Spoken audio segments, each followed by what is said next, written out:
আসসালামু আলাইকুম রাহমাতুল্লাহ।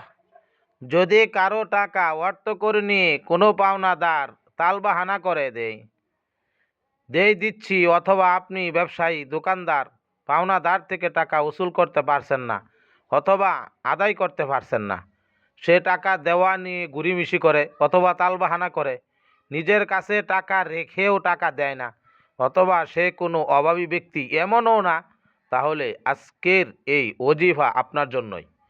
এই ওজিফার বর্ণনা কুরআনের আলোকে বুজুর্গানে দিন বলেছেন পরীক্ষিত আমল, কুরআনি আয়াত।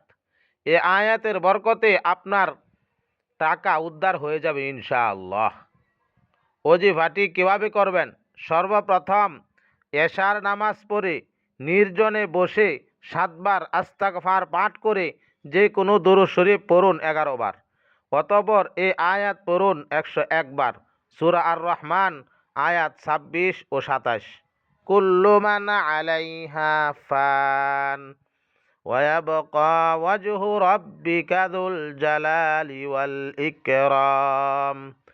কুল্লু মান আলাইহা ফান ওয়ায়াবকা ওয়াজহু রাব্বিকা যুল জালালি ওয়াল ইকরাম। অতঃপর শেষে আবার দুরূদ শরীফ পড়ুন 11 বার।